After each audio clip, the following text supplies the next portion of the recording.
వివేకా హత్య కేసులో అప్రూవర్ దస్తగిరి సంచలన వ్యాఖ్యలు చేశారు. హత్య కేసులో త్వరలోని నిజాలు తేలుతాయన్నారు.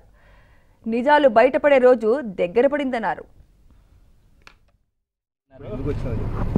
సంబంధించడానికే పిలిచినారు. ఏదన్నా నిన్ను ఎవరైనా బెదిరించడం కానీ ఏదైనా మాట్లాడడం కానీ ఎవరన్నా నీ జోలికి రావడం కానీ ఏదైనా జరుగుతుందని అడిగినారు.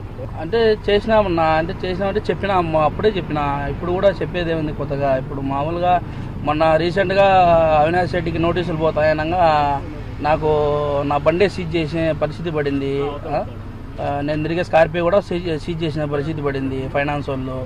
అంటే దానికి ఏ దానికి సీజ్ చేసినారు, ఎందుకు సీజ్ చేసినారు అని అంటే ఒకవేళ కందులు కట్టకపోవచ్చు, ఒకవేళ కందులు కడతా అని చెప్తానే కూడా వాళ్ళు ఈ విధంగా నన్ను ఇబ్బంది అంటే వాంటెడ్గా చేసినారు. అది అంటే ఇంకా దాన్ని బట్టి ఇంకా నేను కూడా ఇబ్బంది పడుతున్నా కాబట్టి ఇంకా ఆ విషయాలు కూడా చెప్పిన సారులకు చెప్తే చేస్తామన్నారు.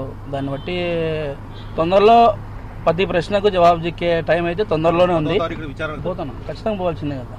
పోయి అక్కడ హాజరవుతాం.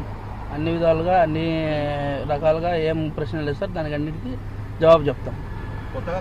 తాజాగా అంటే ఇప్పుడు ఎవిడెన్స్ లేని ఎవరిని పిలిచారన్నా, ఎవిడెన్స్ లేని ఎవరిని పిలిచి విచారణ చేయరు, ఎంక్వైరీ చేయరు. ఇప్పుడు అందరినీ పిలిచి ఎంక్వైరీ చేస్తారు. ఎంక్వైరీ చేసేంత మాత్రాన ఏమిది కాదు కదా. అదే నిజాలు ఏదన్నా ఉంటే తొందరలోనే బయటపడే అవకాశం అయితే ఉంది. అది అందరికీ తెలుసు. నేను కొత్తగా స్పెషల్గా చెప్పుకోవాల్సిన అవసరం అయితే లేదు. హైదరాబాద్కు బదిలీ కావడం మంచిది. ఎందుకంటే మన ఆంధ్రాలో జరగలేదు కాబట్టి జరపలే. మన ఆంధ్రాలో మన సీఎం గారు జగన్మోహన్ రెడ్డి గారు ఖచ్చితంగా వాంటెడ్గా ఇది జరపాలా అంటే ఆయనకు ఒక 10 రోజుల విషయమే ఇది. కానీ ఆయన జరపలేదు కాబట్టి తెలంగాణకు పోవడం జరిగింది. తెలంగాణలో ఖచ్చితంగా న్యాయం జరుగుతుంది అనేది అందరి ఆలోచన, అందరి అభిప్రాయం కూడా.